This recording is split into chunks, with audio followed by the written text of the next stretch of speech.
These two tools especially help me in terms of mapping with recruiters, specifically university recruiters. Reach out to university level recruiters for internship or hiring managers. Other than that, other people can only send in referrals, but they will not be able to get you an interview. How did Intel happen? By the time I got Intel, I had 5 other competitive close offers, right? Oh, wow. One of the directors or assistant directors at Intel saw that post and she reached out to me. Would you be interested to interview for Intel? Do people need to have experience before they come to United States?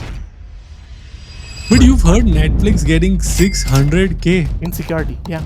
I've had recruiters reach out to me. So the bottom line, I think the $1 million question is, are there going to be jobs in 2024 and 2025? Should people come to do their masters in security? Before you watch this, I want to quickly say that most people underutilize LinkedIn. They don't understand the power of LinkedIn and how to leverage LinkedIn to get jobs. I have built an ultimate course.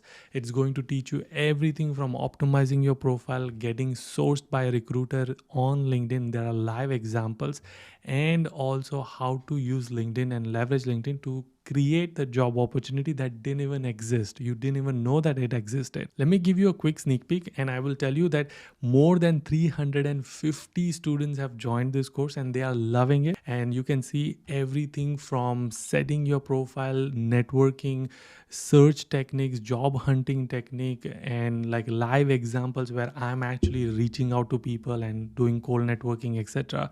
You'll also get free plugin, premium plugin for H1B and OPT and all of that. So I highly recommend you check out. Link will be in the description. Thank you, Souryadip. I am excited. I think more and more I'm learning about security and cybersecurity, and there are many people who have been asking me to make. So they will thank you, and I'm thanking you on their behalf, because they are like, please bring cybersecurity people. So I'm like, okay, I have one. So we will be deep diving, and of course there is a whole master's journey. We'll do a separate video, but before we get into all of that, let's talk about like your intro. Where are you from? When did you come to United States? What are you studying, or what did you study? And then what do you do right now? Sure. Thanks, Yudi. So my name Souryadip Sengupta. I sound and look kind of like a Bengali. However, I was born in Mumbai. I stayed there for 12 years. Then I moved to Bangalore. Stayed there again for 12 years, and did my undergraduate there in electrical and computer engineering kind of mix degrees. And from there, I got an opportunity to work with Ernst& Young in their cybersecurity consulting wing, which gave me a lot of insights on security and audit per se, because a lot of security work, about 65 to 70%, is review and audit, making sure that the things you've set up are working as you expect. And there's a lot of automation in that kind of comes in, right? So two key aspects I took away was governance or access management, and the second key aspect was automation. So from there, I kind of got the bug of, okay, I want to be technically more stronger in security. What's the next logical step? Because I didn't choose security get go once I graduated. It kind of happened. I was interviewing, and they were having a position open for a security analyst at that point of time, less of a consultant. And I said I had a strong programming background, so they kind of picked me up overall, and that's how my journey started. So around 2019 is when I came into the US, went to University of Maryland, stayed there for 2 years, did full, 4 semesters. And from there, I ventured into Intel in the product security space, and have now spent about 3 years plus at Intel, doing a lot of security and secure coding and programming and network architecture, all those kind of or security review work as well. Okay, great. I love the detail intro, which kind of gives the perspective. How many years in India did you have experience? 3 years. So for me, the number three is very like close to me. Like 12 is divisible by three. Three. Are six, you nine. hinting that you're now at 3 years at Intel? What, there's a No, change I coming? don't think so. I don't hope so. uh, Right, uh, right. but yeah, yeah. So, but in hindsight, life, like the number three kind of coincides with my life a lot. Changes happen Mm. typically after 3 years. I even moved to Phoenix after in 2022, which was me finishing kind of 3 years in Maryland. So 2019 is when I got in there. So 2022, Mm. just from the year, like I'm not saying the exact number. It was less than Yeah, three, but yeah, yeah, yeah, yeah. but Right, in right. essentially it's 3 years is where changes kind of trigger in. And So masters in what did you do masters so in? I did Masters of Engineering in cybersecurity. So it's Mm. less of an MS, more of, so in MS you are required to write papers, do a lot of reading, and kind of showcase that reading as such. In Masters of Engineering, which is less heard in the US specifically, is more of a hands-on class where or classes where you have labs and projects that you take up on your own. So again, tracking the timeline, you did 3 years of in India, So and 2016 to 2019, yeah. right, and then you came, did masters in cyber security, and then you got the job as a security engineer in Intel. Yep, yeah. Um, Or they call it software security engineer. Now it's kind of translated into product security engineer. did you had any internship or no? Yes, yeah. So my internship journey was very exciting or interesting, I would say.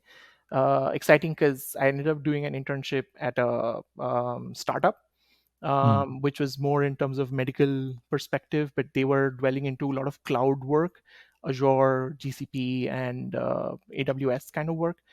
And prior to that, because COVID just hit on 2020 in of March, I was closing out on an offer from Cloudflare that got rescinded because of. Mm. So I had two big Yeah. strong offers coming in. One was from Lidos, from their, so Lidos is like a defense company, but Mm. they were hiring for their civil section.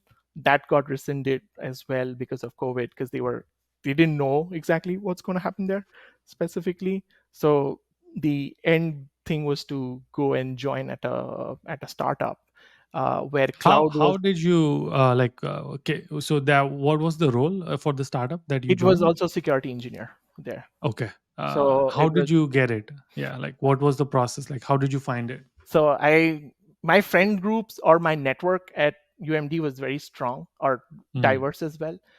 I used to interact with folks from computer science department, folks from general engineering departments, and other departments as well. So they kind of hinted to me that besides doing LinkedIn search, because I was doing very aggressive, uh, well data collected reach out to people, and they were kind of returning back to an extent. Even sometimes I connected with people over social media apps for business collaborations and whatnot, and from there they said, hey, you know what, your profile looks Let me strong. guess. I think it's probably Twitter, because a lot of security engineers are on Twitter, is what Yeah, I've that's heard. one. That was Twitter. Yes. So I did also use other, like, one example was the Bumble Biz that was there. A lot of startups were there as well, where people were connecting for security work that they were thinking of. So I ended up finding one with Broadcom. However, they were wanting me to come to New York and all those things. So I was like, I'm more keen on if the work is either DC or Maryland area, because New York was something that I was not always keen on staying at. Mm. Mm. So Mm. that's where I kind of. What you're gonna watch is an amazing story, but before you watch that, I just want to quickly say that all of these story, I compile the key insights from these stories and all the podcasts that I do, and I put this in my free exclusive newsletter community. Every week, more than 16,000 people receive my newsletter, and they love it. And here are some of the examples. You can see this was a podcast on George Mason universities, and you can see how to network and 10% cold emailing, powerful LinkedIn techniques, and so on and so forth. So if you're interested in becoming part of this exclusive newsletter community, absolutely free. Link is in the description, or you can go to udj.com/newsletter. And Went. from internship search perspective, the timeline, like when did you, like, did you start from the first semester, did you start Yes. in the second So semester? September usually in Maryland is when you have your first career fair. Hmm. So I kind of had my resume ready and kind of following other people's trends of, hey, when you come here, have a CV perspective. So back at EY, I used to have this philosophy, which some of my seniors kind of taught me, was whatever work you do, just put it in a presentation, just put it in whatever data you wanted, because you can later translate. I don't have to remember everything, but you can translate that PPT into what you want in your resume. Hmm. Hmm. So Nice. I did that and kind of started, and that's where I found Cloudflare. I found Lidos and other companies kind of lining up for interviews, because I had WorkX, and the one area that I was trying to translate to them is reason I came from a background of audit, as in I didn't do proper audit, but like because EY is an audit company and I was Hmm. into access management.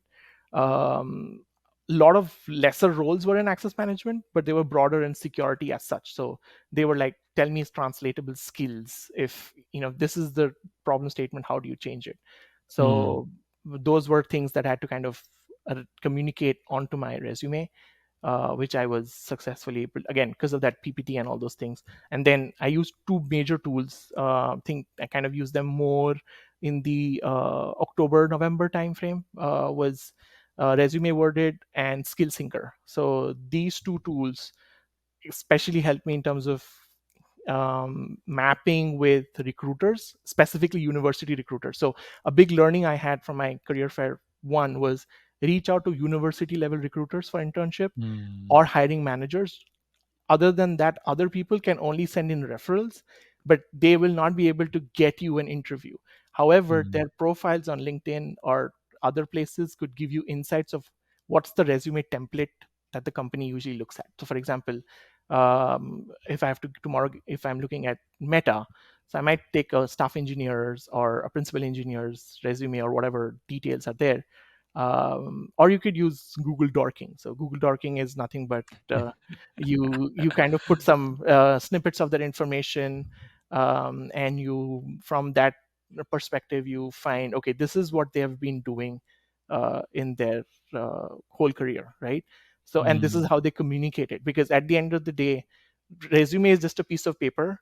It requires them to understand that data, and only they'll understand the data if it's a reference to what they have done before as well. Hmm. So if the language Hmm. is the same, it's easy to read. So it's in Hmm. that case. uh, Okay, let me kind of break it down because I feel like you, in your answer, like there's like 10 other points I had to think. Like I was like, "Okay, I need to write notes now."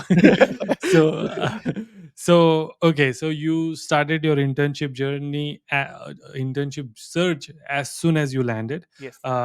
It sounds like it, and which is again for a year from now, which is interesting. And then you used your skill scanner. What is that? Yeah, skill sync, like skill scan, or I think, yeah, it's Resume Worded and Skill Syncer. So Skill syncer. Skill Syncer has a student feature. So essentially, whenever you have two things there: soft skills and hard skills or technical skills, right? So every um, job description would say, for example, they're hiring for, I'm just throwing an example here, they're hiring for pen tester.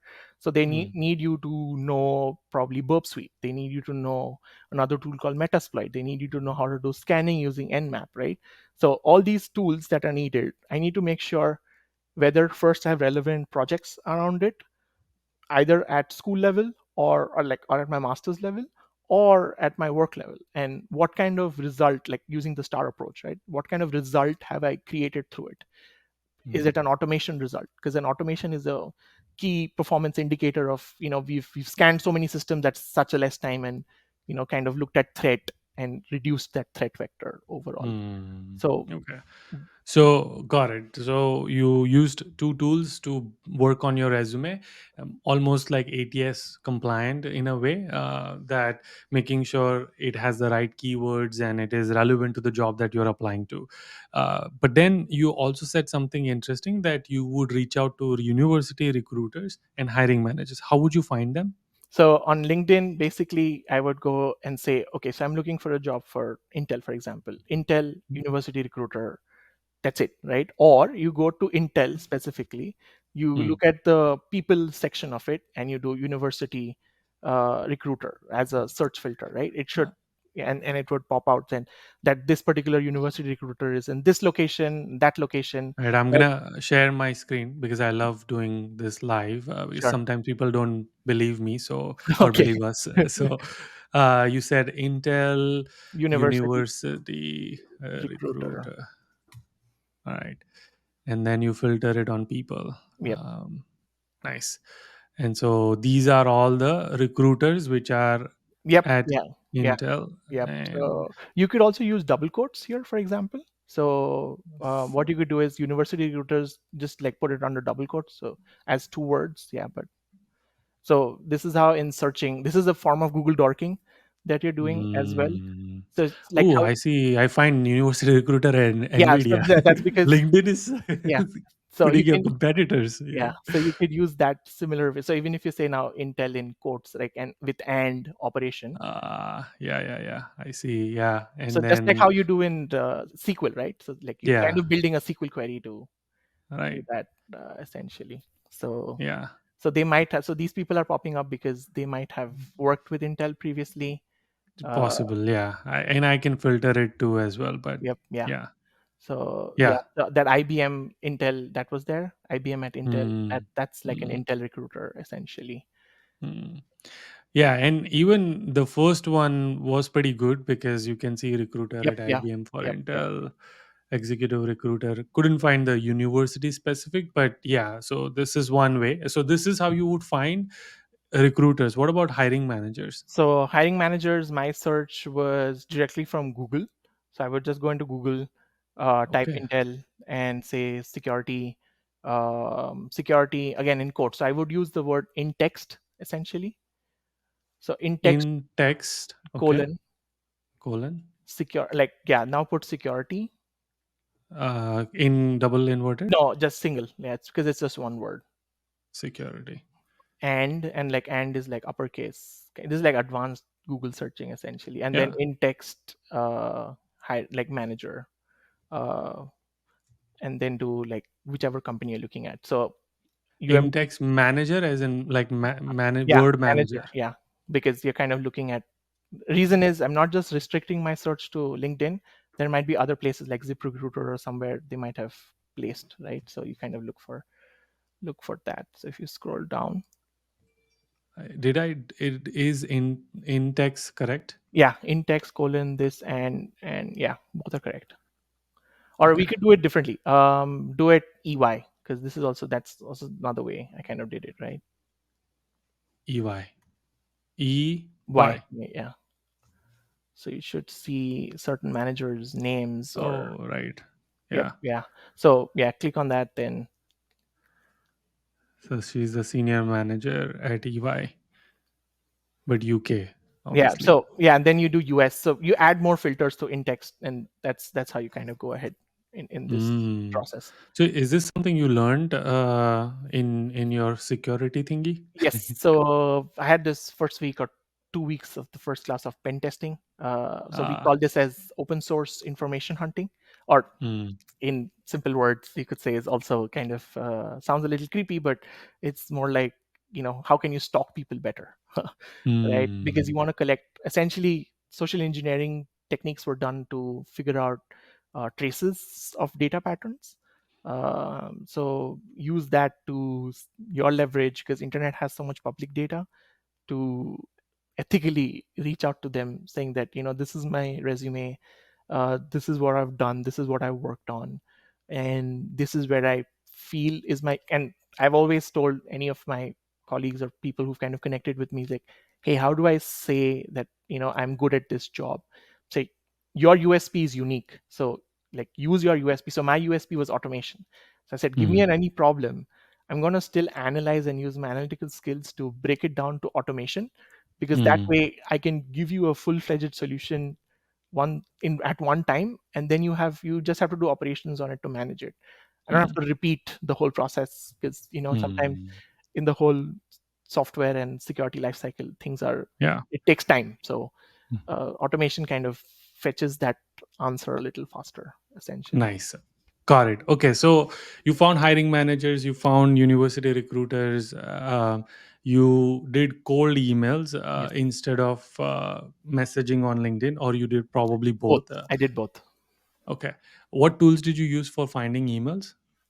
So no specific tools. So on LinkedIn, when you had the premium thingy, so from the premium thing, I just basically reached out like 15 emails, Okay. and besides that, So in mails. yeah, Yeah. in mails, and just basically find their because from the university itself you can also send mails from there, so I could Hmm. use that portal uh, to Interesting. Okay. basically reach out to recruiters or managers, because they were there on campus for the career fair. Or so Maryland doesn't have just one major career fair. They have every Hmm. week a company come in. Google comes in every 2 months and sets up a booth there, and they give free pizzas, free sodas, whatever you want, right? Free ice cream sometimes. Oh So wow, I did not know that. Like, yeah, so is Maryland, yeah, that like still happening, or was that yes, like yeah, 2020 no, time? it's still there. Last when I visited, also it's there. They have a very And is that specific like recruiting event? Like they are there to recruit, or is it yes, like? yeah, it is to recruit. So it's kind of the engineering department or the career services department. They send out emails, or even let's say computer science department, they send out emails saying that Microsoft is going to come from today evening 4 p.m. to 7 p.m. at this particular building, right? So if you have your CV ready, if you have certain things ready, you can come and network with them, right? You don't have to specifically give away your resume, but this is one way of you connecting with the recruiter or their team in general, because usually when you connected with one person in that university recruiting team, you can connect with the other person and then eventually find the connected hiring manager as well. So basically every 2 weeks, a company, either in terms of, and this is one big benefit studying at University of Maryland College Park, is that they have this thing for across at least engineering business schools and the science departments regularly. So yes, basically they do get a lot of CVs that day, but they Hmm. have, you say, talks, right? So in that talks, if you kind of ask questions, because there are hiring managers sitting there as well, because they come and give Hmm. the technical talk, and if you Hmm. can attract their attention and then connect on LinkedIn and then follow up, it helps you to build that Hmm. relationship overall. So that's a big Hmm. plus the university brings in. Yeah, so UMD has that advantage. Okay, got it. And so, is that this process helped you get into startup, or did you like just cold applied No, online startup and? was once when COVID hit. People were rescinding offers in general. The thing that one of my friends said is, why don't you use ZipRecruiter? Why don't you use Indeed? They are like smaller, Ah, medium-sized and small-sized companies kind of sit there. ah, And from there, eventually, someone messaged me back on LinkedIn who I had not connected to, but saying that I'm looking for a security engineer because I'm building a medical service kind of IT solution, and would you be interested to join? And I said, cool, that'll be, again, startup would be a very new flavor. It's an internship, you can take the risk. So I went ahead and like, yeah, sounds good. 3 months of something to mm, be yeah, engaged with, and that kind of helped me as well, because it helped me to gain a teaching assistantship later at a higher mm, course level, mm, because of the work experience that I brought from there. And mm, the so as part of the internship, they were also kind of requesting you to get like Google certified, like Google Cloud certified or AWS certified. So mm. that was one Okay. whole. Yeah.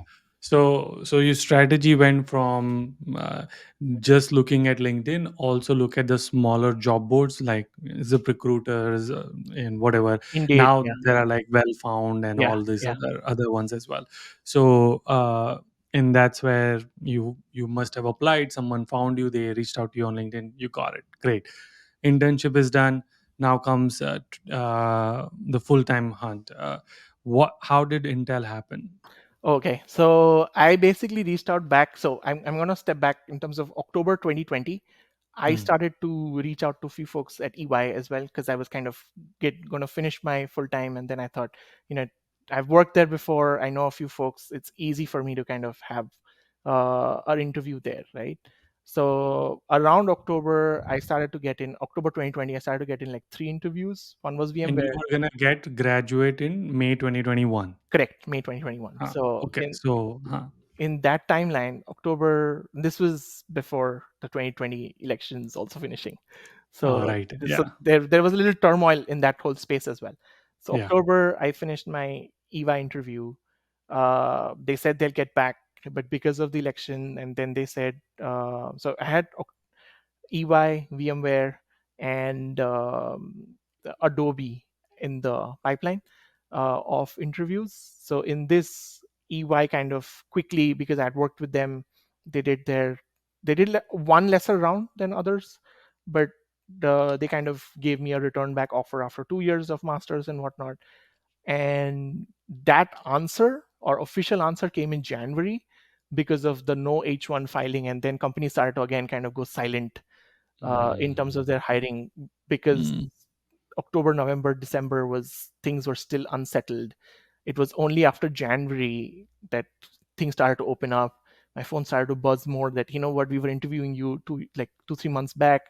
What's like, are you still interested? Are you available? And yeah, Mm. so that's how the whole process started from there. So by the time I And got Intel, I had five other competitive close offers, right? oh wow, And three that is the finalists. time. Yeah, I think 2021 was the boom. Obviously, everyone had like three, four, four offers in their hand, and it was a good time. And then 2023, like people are hardly getting any yeah, offers. yeah. Okay, so and so for from Intel perspective, like did you or Adobe and all, it was it just pure online applications or the university application, or did you had to reach out to them? um, Adobe, I reached out to the hiring manager. The hiring Okay, manager so liked my profile. same process, Yeah, for finding Intel, it online. yeah, correct. Adobe, Microsoft, same process. So, or Microsoft, I did find the hiring manager, and I did have a person who referred me, who was also a manager at Microsoft. So that kind of quickly turned into an interview very fast. Um, and EY was also through a referral as such, but the referral was from the director. So my strategy, when in terms of finding full time, was don't reach out to just hiring managers, reach out to like directors or senior managers, or people who are group leaders in that department. What would you say? Like, give us in some example. And I'm assuming now at this point you are probably also part of hiring team. I'm assuming Yeah, this. yeah. So Yeah. in that process, what I would say is, like, for example, in EY, I meant, because I have spoken, or the GL in general, the group leader in like knows my face per se. He kind of went ahead and said, I remember we had connected. Uh, so I said, okay, positions might be opening up for full time. Last time when I spoke to the recruiters, would you be able to give me some guidance of when to apply, and if because you're connected to the US folks, is there any hiring Mm. manager that I can connect with, right? Yeah, That yeah. was one So long, yeah, correct. So one where you have connection, totally fine. Now where you're doing cold reach out, cold yeah. outreach, So Microsoft, Adobe, like how would so you, what would you tell them? Microsoft, Adobe, it was just like a three paragraph divided email, or an Mm, in mail kind of a thing, where I wrote my background, what USP do I have, and how do I plan to improve that particular business, because the job description also has what is the key function that is going to be performing mm, towards. So mm, how can I improve that indicator? For example, in Adobe, maybe they're doing on Adobe Cloud. So how can I make Adobe Cloud more safer to their customer base, and how have I done it in the past, and what recognitions and rewards were given for maybe swiftly doing it, or doing it on a large data set, whatnot. Now, Microsoft was more in terms of, they had like 4 or 5 wings of work that they were doing. So, and the product was mainly Azure. So they were saying that the question that we're looking at is, how do you apply these skills in a short period of time? So mm, those were in terms of critical decision making aspects. So mm, this is how I made mm, this decision, and what was your theory? On what basis are you making it on? mm, Intel, however, happened because, as I said, I had done a project which was highlighted on a Polish magazine called Hack 9 magazine. Hmm. One of the directors or assistant directors at Intel saw that post, and she reached out to me saying that, as your security work that you're doing, maybe on MQTT and other things, that would you be interested to interview for Intel? And I said, yeah, why And not? she saw the post on LinkedIn. Yes, yeah. Okay. So it So is important to showcase and keep updating, documenting your work. yes, especially if you have open source things and if you're contributing, that contribution, if you're making, like, for example, I got my GCP certification or I got my OSCP certification. So talk about it, of what the journey was, how challenging it was, what key factors you learned. If you require, make a Medium post about it, whatever. But if you can gain traction from there, it does go into directors and a lot of senior people who are looking for engineers or uh, folks in that domain, and they could reach out to you directly. Hmm. uh, Hmm. I had someone from Meta reach out to me the same way, saying that, hey, I ran across your profile. This is how it is. Even today, this happens now that I'm working full time. But people do reach out to me saying that, are you interested? This is what's happening. This is what we're looking for. Hmm. And my Hmm. question is always that, is this R&D focused or is it just engineering focused? And they're like, no, it's engineering focused, not trying to innovate as such. I'm like, yeah, at Intel, I'm innovating. And that was a very key factor of me choosing, at least, if not innovating, modernizing, which brings a lot of like steep learning curves as well. Hmm. Okay. So at the end, when you were making the decision, you had multiple offers, and that was the reason for Intel because. Yes, so R&D specific. The other was in terms of saving potential. Also, I looked at Phoenix, Arizona was growing city. So I was like, and I've when I was in Mumbai, it was really growing from the 94 to the 2007 period. Right, so I used to stay in like the Goregaon West area and all those. So that was booming. Mm, So I like, was in Kandivali. I mean, I'm from Kandivali West, so so that whole area, like in orbit mall, I saw the inception of in orbit mall and other things. So my right, right. my key factor was, okay, this is a booming area. It's good to kind of, if you want to build long term, that this is the right place. Similarly, when I moved in Bangalore, now Bellandur, earlier Whitefield was known as the IT hub. Now Bellandur has kind of become the second IT hub across Mm, Bangalore. mm, So hence the same mindset. I kind of said Phoenix is a growing city. There's a lot of opportunities as well, because people specifically from the West Coast want to move some of their offices and everything to Phoenix, and it's not that far from California too. So with that kind of access, I said, yeah, strong saving potentials.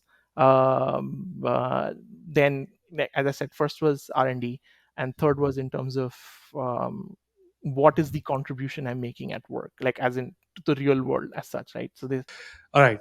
So where I want to focus the next part is what are the different career options that are available in security, and then obviously we'll talk about your and the interview process and the prep for it.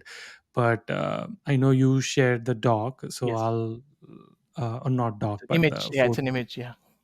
Yeah, and let me open that up. Nice. Okay, So walk me through what's going on over yes. here. There's So like a lot. I right now sit on the security architecture. If you see on the top, so cybersecurity domain is the primary one, right? So if you look from that as the as Hmm. like that being the primary bubble, the next connected bubbles around it are its next level of activities or tests or career fields that you can pick. Security Hmm. architecture is one career field, right? So Hmm. in that you have cryptography, you have multiple, Network design yep, and yep. data So all production. these are essentially key skill factors that you have to build over a period of time, say 15 years, to be called a security architect, right? Hmm. Now, there are other sections, predominantly in security operations and threat intelligence. These are domains where people recruit. Hmm. Concepts remain the same. However, the function that you are trying to achieve are different. Now, security operations is purely defense. Hmm. You're trying to Is protect. that blue team? Yes, correct. Hmm. So predominantly blue. They do transition from saying blue to purple. They kind of get pissed off saying that when you call them blue, they're like, Right. you're Yeah. letting us go from the red stuff, because they're like, yeah. But yes, it is essentially blue team.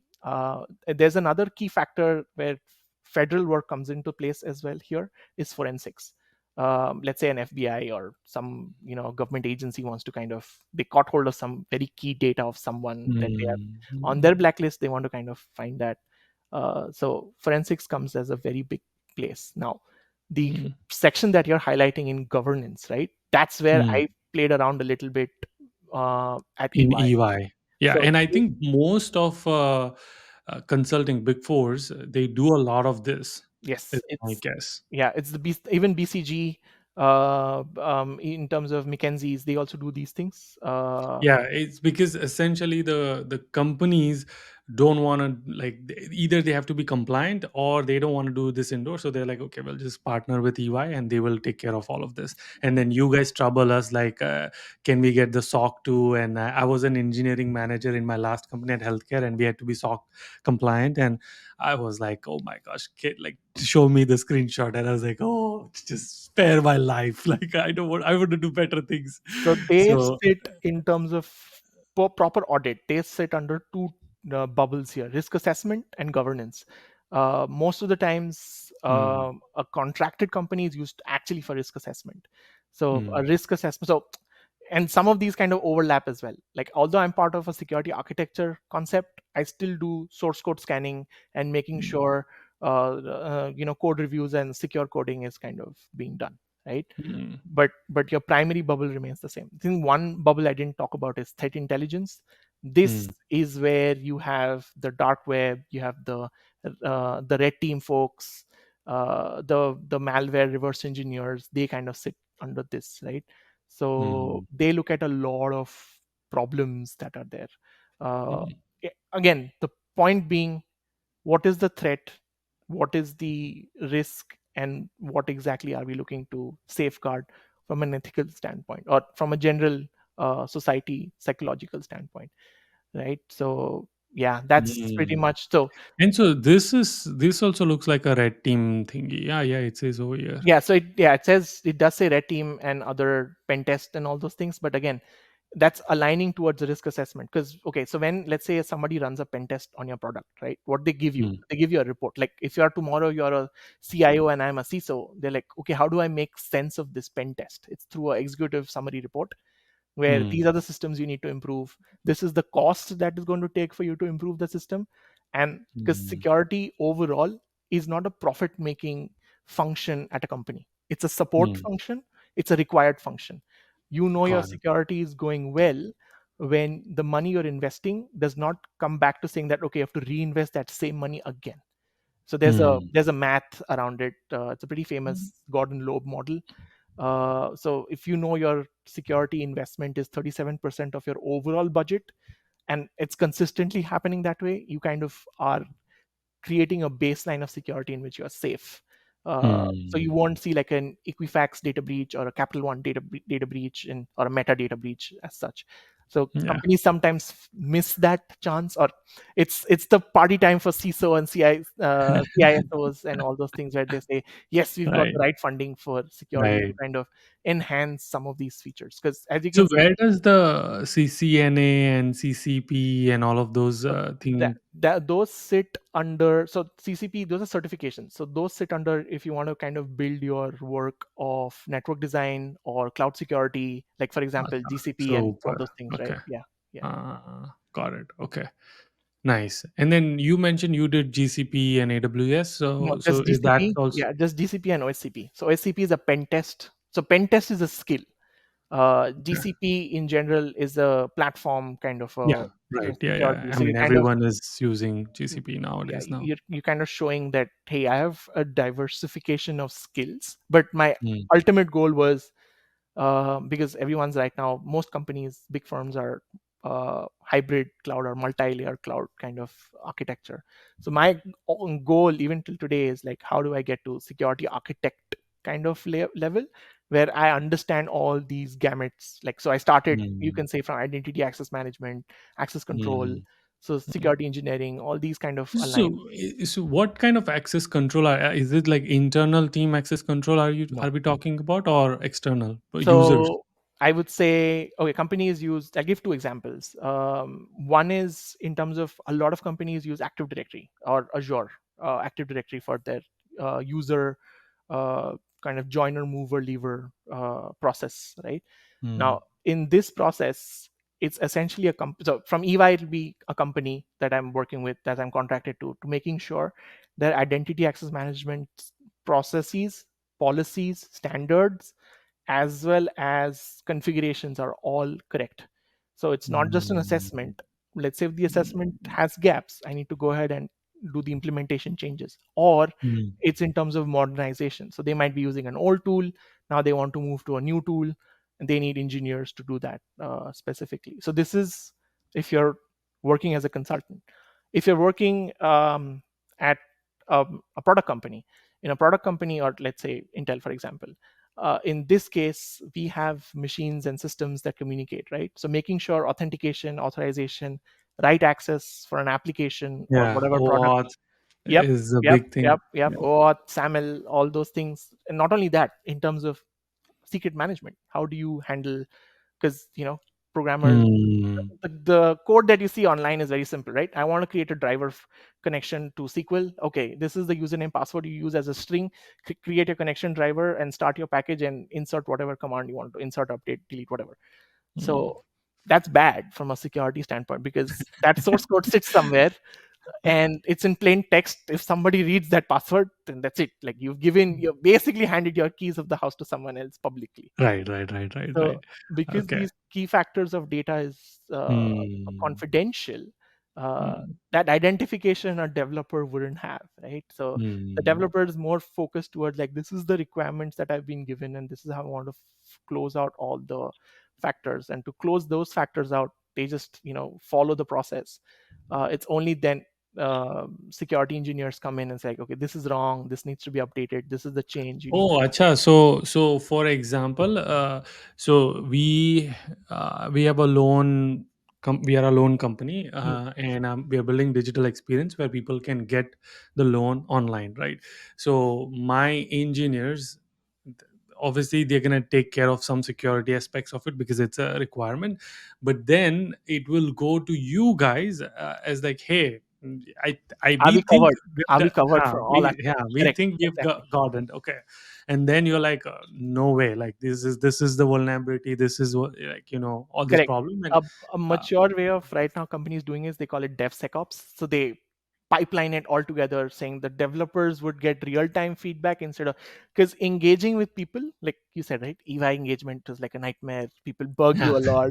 Give me this identification. Give me that. Right? I know that. Right? Yeah. I've had very very senior people also tell me that you're back again. So what broke? I said nothing broke. We need more evidences. Right? Right, yeah, yeah, So and we have to provide screenshots of every yes, single thing. yeah. Yeah. So in that context, the same thing. It's if a developer, now this is ideal world of security. If a developer can go ahead and push code to production through his testing stages, and he gets all the security clearances, that's the dream.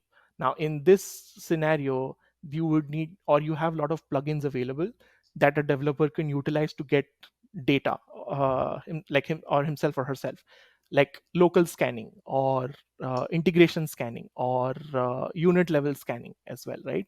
So you're making sure that anytime you are referencing anything outside of what you've built and what you trust, I do not trust what's outside, I need to redo that whole process again. So instead of having a person sit next to you saying that, okay, you've done this, okay, I'm validating this, done. No, we can automate this whole process. And that's how, like, the maturity of DevSecOps is critical right now in the industry generally of Got it. security. Okay, so back to the diagram, and so these are different domains, and each one of them, each company might have a need for each Yes, different yes. departments based on whether it's product, whether it's consulting firms, whatever, right? Operations, Uh, like Palo Alto would do a lot of security operations, for example. right. Okay. So when do you make this decision that I want to go in this field? Yeah, so this is the USP side of it that I said, right? So what resonates with you For Mm. me, creating a product, or the engineering side of how do I make something and how do I make this resilient and robust, was my USP.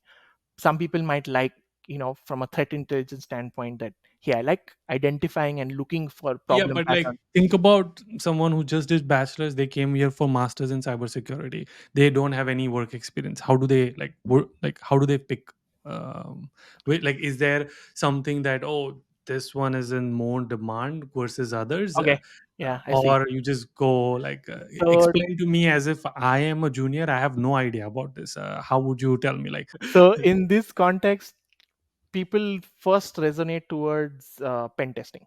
That's the basic one, because that's Hmm. essentially you get the feel of thinking or living like a hacker, right? Hmm. So there are a lot of online and open source competitions called Capture the Flag. Hmm. They kind Yeah, of dwell into that a lot. yeah, By doing there's Capture bug the Flag, bounties. bug bounty is the later stage. So bug bounty is when you have good, strong. Because back in my internship, I did manage to interact with someone who did bug bounty, and he gets about Hmm. $5,000 from Google every month, because he's Wow. finding their authentication weaknesses and all those things, right? Hmm. But and here's the funnier part: that person was a civil engineer in his undergrad, so security was just like a hobby that he picked up, right? Hmm. So essentially, CTFs is the first layer of learning, and once you kind of have that acumen of, okay, this is how things move in security world, people kind of move out, because at the end, as you said, as you saw, right, uh, pen test results in a risk assessment report. People kind Hmm. of get bored of writing report. They would be like, okay, Hmm. how can I do more? They'd be like, okay, maybe I dwell into threat intelligence, or like, okay, no, I Hmm. want to do cloud, because cloud, till 2020 to 2023, cloud was very hot, everybody did cloud, Hmm. right? Hmm. So that's how they kind of move. The other is, some people just like to have to do data analytics as well in security, so they move into the security operations side of it. So this Hmm. requires a lot of data automation per se, or data Hmm. massaging and translating. So essentially, think of all your firewalls, your or there are like protection systems and detection systems. You kind of find Hmm. patterns around that, so that inspires them, and that's basically their Got it. And then there's obviously governance side, which this is is theory. also This is completely theory. If you are very good at, again, this is my bias also speaking, but governance is all theory. If you are very good at understanding law in general, and having good grip on what the rules and everything are, governance is your thing. yeah, like either, yeah, I mean, obviously you'll have to edit, but then also sometimes you have to set policies as well. Yes, yes, That yes, okay, this is how we are gonna do these things, yes. etc. So Got it. compliance Okay. comes in as well as a big thing. The major tech companies, they want to do governance specifically from compliance and scorecard Hmm. perspective, because Hmm. you're not 100% secure. There's like a Hmm. 95 to 96%. So they want to stay high as possible. So compliance is a big thing. And as I said, it requires a lot of theoretical knowledge. So if, let's say, if I'd done an MS today, Yeah.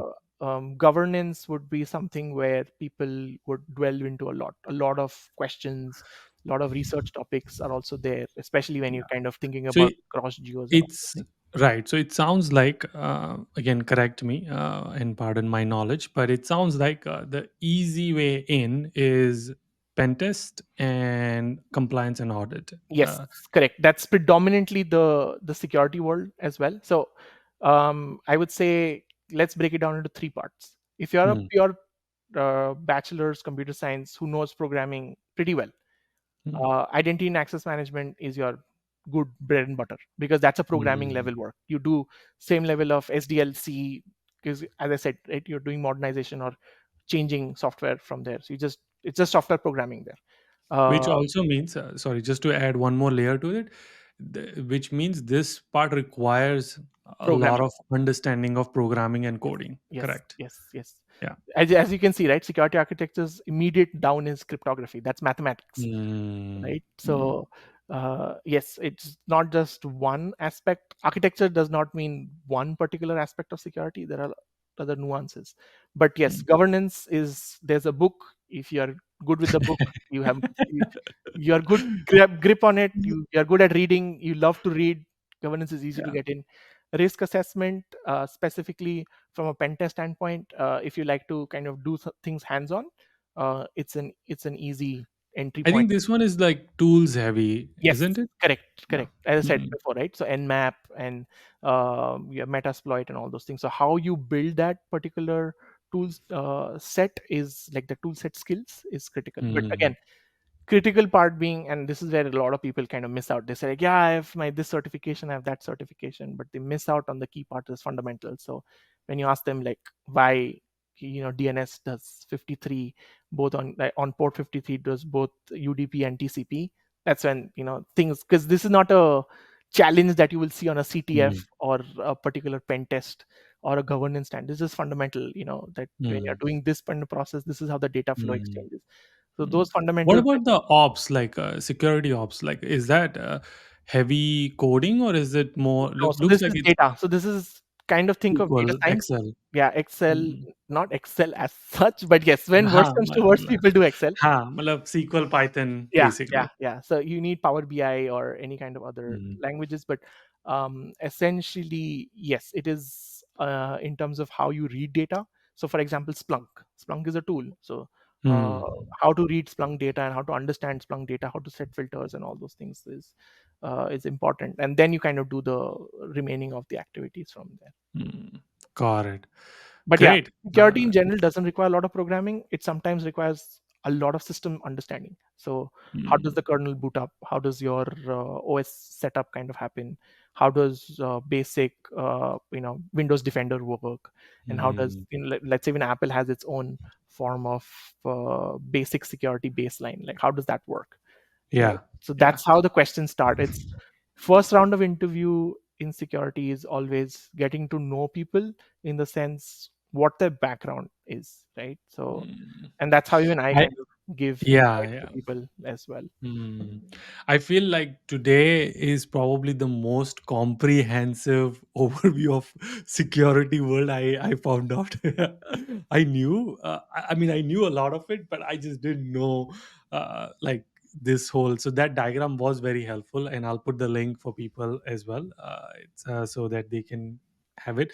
But and obviously you are in security architect, that's your next goal, that you want to become that, and that requires a lot of math, programming, and that's what makes you fun, like and I'm assuming you want to get into product security. Yeah, that's the yeah. So product kind of has you have to write code. There has to be code application sitting at somewhere, and Huh. then you have Yeah. network at the other layer, right? So network in terms of okay, how does this data go from this place to this place, and that data when it reaches a second party, it remains secure in terms of like confidential and all those things. Mm, So yeah, mm. overall, like if you And so, yeah, right, yeah, yeah. And so I was talking to another cybersecurity engineer, and he said something very interesting, and I want to confirm from you.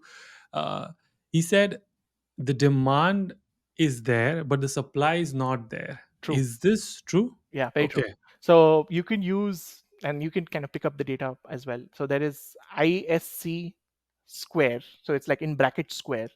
Hmm. They publish data. So does OffSec as another which wherein I have the OSCP certification. They Hmm. publish data in terms of how much security engineers are required to Hmm. manage overall security problems, right? Hmm. uh, and what's happening is right now, or one of my friend calls it a Jification kind of a method. So one person cracks J, the context is one person cracks JE, then they show everyone else how to crack JE, and then kind of make a method of around it, right? The Hmm. problem right now is happening is a lot of people understand certain tools. They know, yeah, this tool does this tool does this. It's like it's playing an app basically. But why are we doing this? Or if the problem statement changes a little bit, Hmm. that's when the translation to basics Yeah. is important. And that was the second thing I was going to confirm as well, and which sounds like you're going to agree with it, that he said first is demand is there, there's like less supply of security engineers, and second is uh, it's not hardcore, you just have to understand the concepts really well, and that is like the bar is really low. If you really understand the concepts, you can get in. True. And True. yeah. So it depends again in terms of certain security projects that are there. They kind of also realm under government work too Mm, sometimes. So although the candidate might be a good fit, but because of certain regulations, or you don't have the security clearances, about 65 to 60% of those jobs kind of sometimes shrink away. Because I remember Raytheon did a huge interview for a few of the folks, including me. And then Raytheon said, "Oh, we don't like." We were under the assumption that all of you guys were permanent residents, and he said, "No, you were international students." So Raytheon had to kind of backtrack, saying that, "Oh, we mm, can give you a research project per se at a commercial site, but not right. exact project that we're working on." So that's one place the number gap you will still see. However, when you say a big tech or like Fang and all those aspects, there, because since you said the bar is low, the competition is high. uh, People kind of get these certifications and tools understanding before, because that's what a job question, interview question might look Mm, like at a technical round. mm, But in terms of performance or performing it, that gap still remains, and that's where yeah. interviews have to kind of ask the basic question of like, it's fine if you don't understand some of the tool working of it, but if you understand the fundamental, that's good, because that way you can connect the dots better and you can grow faster. Mm. Yeah, and you said something also interesting.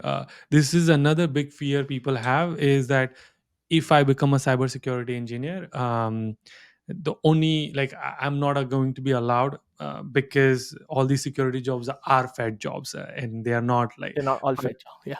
yeah, right. Obviously, there is big fed jobs, and yeah, you will not be allowed to work in those, because you need to have regular security clearance and U.S. citizen and all of that.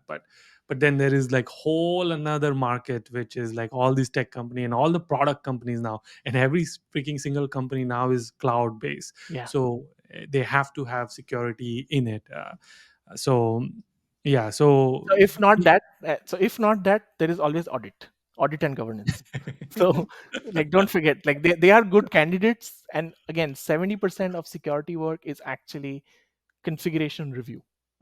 Everybody does a Mm, lot of configuration review to make sure, and that's why you kind of need to baseline and set automation in there, because that has to be the standard, and that's how you're going to maintain security long term. So mm, a lot of services being provided, and this is a big growth in India, it's also happening right now, is a lot of security services are opening in general, and these service companies are providing audits or configuration management and whatnot. So yes, mm. security is a big field overall in this section.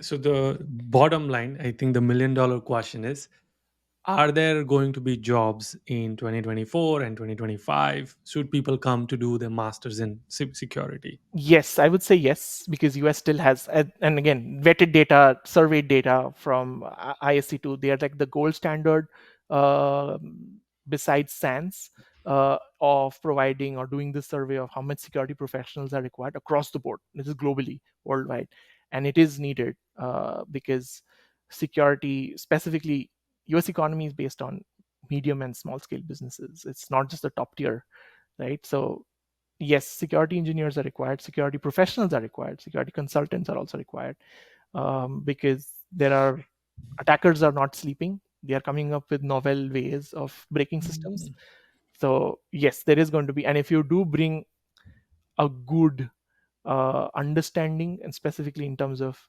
a creative way of how to think, either as an attacker or a defender, of what can go wrong, yeah, you will find, doesn't matter how mm. lean the market might be lean. But I remember one of my managers at EY used to tell me, security is recession proof. Reason being, Yeah, yeah. think of it like a security guard.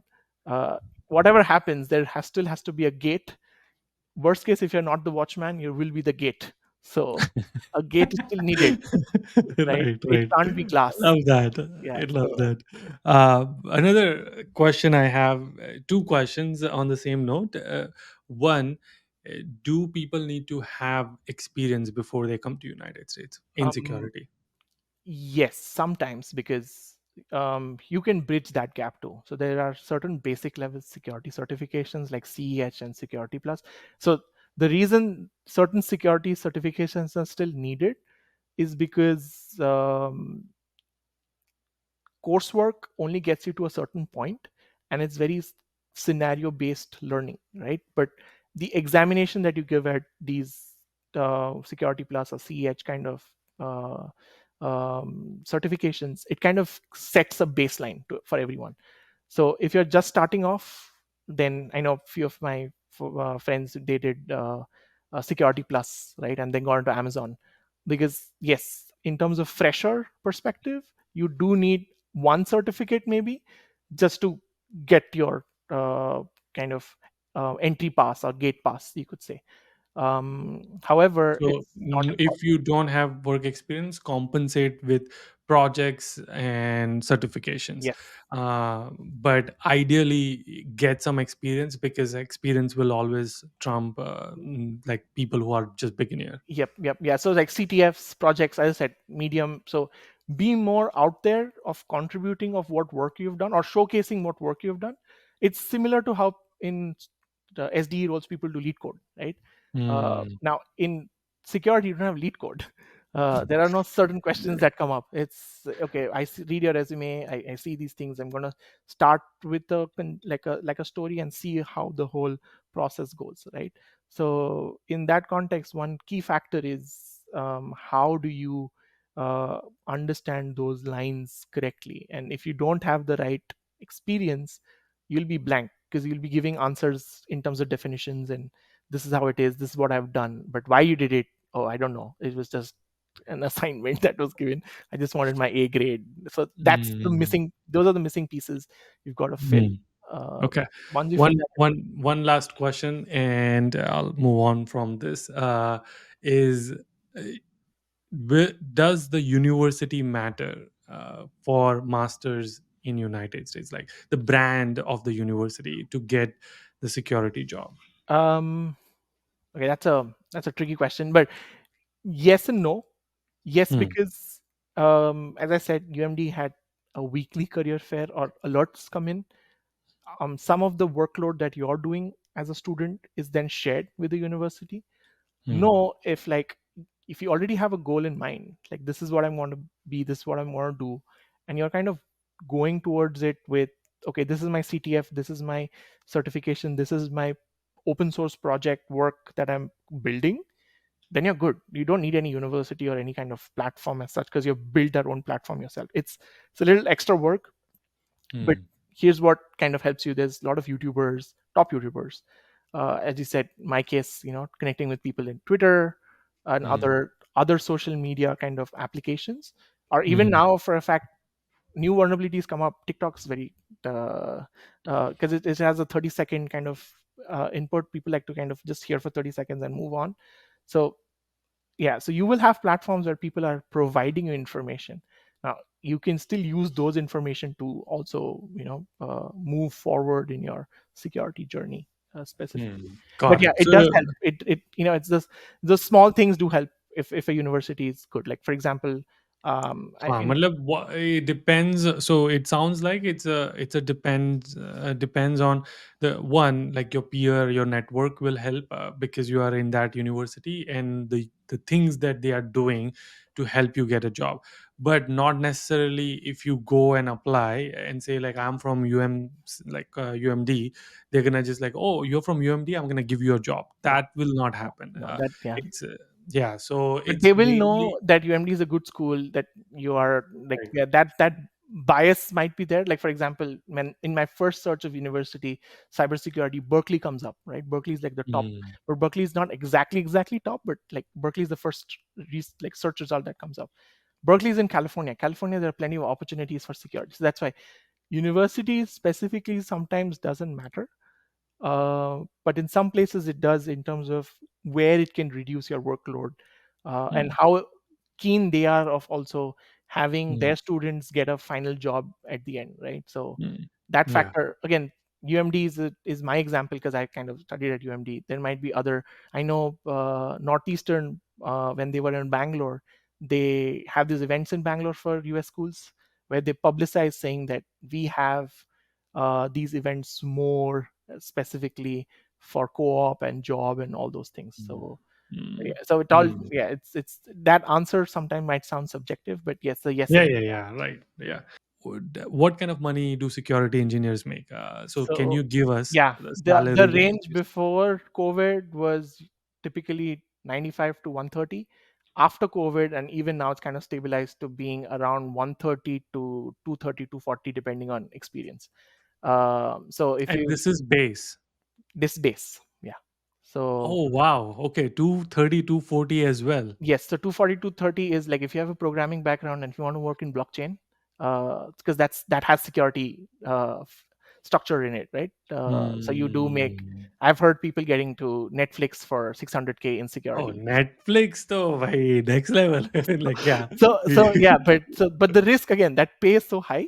The risk again is very high as well, because you're trying to protect their primary purpose is you're Hmm. trying to But protect you've heard Netflix getting 600K. insecurity, yeah. I've had recruiters reach out to me saying that, I said I don't want to stress my life in this whole world. I know you guys, once things don't go right, you kind of also cut down your employees. I'm fine here. Yeah, yeah, I'm yeah. not a 24/7 guy of like just working all the time, or at least I'm not at Hmm. that age, at that point anymore. And so it's crazy. 600K is crazy to me, but I think the Netflix is sorry. I know this is probably a little bit more technical, but uh, the biggest thing they want is SREs, site reliability engineers, to make sure that Netflix never goes down, Yep. because entire business is dependent on it. Um, so is that part of network? Like, is that part of security engineer, or is Yes. that like a Yeah. So that's a site reliability engineer, does mixed roles as well, hmm, because there is security also has physical security. I think we didn't talk about that, but I'm kind of leaving. Physical security is a separate domain in itself. So hmm, you're actually going as a data center person, checking everything, making sure. Yeah, hmm, so hmm, it's physical level of operations and all those things. So besides SRE, Netflix does a lot of application development as well, and those hmm. applications, it's application security or product security, these are like multiple So names of are it. you guys the one who would limit only two people can log in now? To yes, yes, yeah, yeah. So that is a policy being pushed, but the authentic, so that is a part of identity access management in terms of it's doing a review live on an Hmm, application gateway layer, saying that okay, this security, as in this particular account from this location, only two people can work, or if multiple people are trying to access from a different Wi-Fi point, I'm going to block out, saying that hey, it seems like you're outside from this particular location. Do you want to do a 14-day subscription? So hmm, this is the asset they're trying to protect, because security is all asset. The asset that hmm, they're trying to protect is the content of hmm, Netflix, right? hmm. In my mind, again, I think differently. I'm like, I'm not stealing content, but they're like, no, you got to pay for that, because that's how that business model हाँ, works. मतलब I mean the main reason they did it is because users are sharing the password with their friends, right? Like so in one subscription, 10 people are using the same subscription. So obviously they are trying to Because their save their business is special. yeah, their business is subscription based, so they want to get that other nine people also subscribed. Now it's like ads. They added the ads revenue, which it was funny because the CEO is like, "We will never do ad revenue because we don't want to ruin the experience of watching movies and shows." And now they had This to. is one reason why Amazon was successful, or Amazon Prime was successful. Netflix struggled a little bit in India, because most of the time when content is released in India, there's a huge piracy, and people like to Yeah, do yeah. free streaming and all those things. So That though is for theater movies also, like yes, the yeah. movies. Hence I said, right, security is very inbuilt within the country, where people are looking at how to kind of, if there is a process, how can we find a Mm, weakness in the process? Again, threat, right? mm, So mm, in this aspect, Netflix wanted to kind of maximize of like how can we use 1.4 billion people for subscription, and then obviously we don't care what mm, the price is, we can lower the price even more, but if you have Mm. 1.4 billion people subscribed onto Netflix. So the key factor now they're doing is the Wi-Fi access point. If your address and Wi-Fi access point match, because even if you go today from your Wi-Fi gateway, you can actually find your address as well. So this is the level of Mm. forensics people can do. Of they're Mm. saying, is the government listening to you? Kinda. If they know your Wi-Fi access point and all those things, then they know where Yeah. exactly you're moving and all those. Yeah, I feel like my Google is still listening to us like Yeah, right now. yeah. So give us a nice security conference suggestion at the end of the day. But yeah. Right. Okay, okay. No, this is great. What about internships? Like, how much money do interns make? Interns make right from 35 in Maryland, goes up to 70 for masters. PhDs start from 60 and goes up to 110. Mm. So Mm. because Maryland Wow. has both masters and PhD. So PhDs do a 110. yeah, Wow. And that's because they are doing R&D. yeah. So as in it depends. So I know a friend of mine. He worked with a like as a financial institution. So their security is much more like higher level. Oh, I So forgot. Yeah, so there's we talked about big tech, but then there's also banks and financial institutions. They need crazy layer of crazy amounts of their security first as well. security is PCI, as in terms of are their credit card and all those sanctions besides SOC, right? Mm, So if they're mm, PCI compliant, their data is PCI compliant. And so mm, it's, as I said, security depending on domain, because Intel is more on the supply chain and semiconductor side. Security is required as a function everywhere. mm, It's a very key function. So people will be needed in it. It's depending on how much the business scales. If it scales really big, then it needs more people. Again, from a mm. commercial side of it. If the business is non-commercial, then it would require certain other Yeah, properties. I think I mean I'm just thinking about this. Is like I feel in a way th- there might be more need in security than actual software development because Yes, एक बार software like right because correct. So, security has a much more sahi, sahi. wide domain. Yes, correct. So as I said, right, एक बार software बन गया, right? Hmm. But there's security, operations, management, Huh, looking at as it. business grows, like you need to like so many clouds are gonna be there, microservices and all of this. You need more engineers than So person who's building it. the way, hence I said USP. The way I Mm, sold, or I uh, kind of advertised myself, was saying, "Hey, I can automate these processes instead of you having 10 people, you give me mm, 6 weeks more. We can look for automation possibilities and lower the cost of you paying one engineer or 10 engineers to one engineer." Right, or pay, or the funnier side has to say is just pay one engineer the 10 engineer salary. So so Amazing, so that's how amazing. it's a niche again. Security has been there from the 80s in computers, to be honest. But the Yeah, I'm just surprised. Like, not many people are going for it. it's a niche Maybe it's skill. because Yeah, the awareness of like that there is a lot of possibility, and there's like probably a lot of myths that they think it's yeah. So it's good. I'm glad we did this. I'll let you go. I know it's like an over an hour, and I can't wait to bring you back. So we'll talk more about your UMD journey, and then we'll also talk about specific of interview process. interview prep and profile building and all of that. All right. Again, thank you so much for doing this. I feel again I had like a master class in cybersecurity, and I can't wait to do this again until our next one. Keep hustling, keep smiling. Or did I do it wrong? Nice.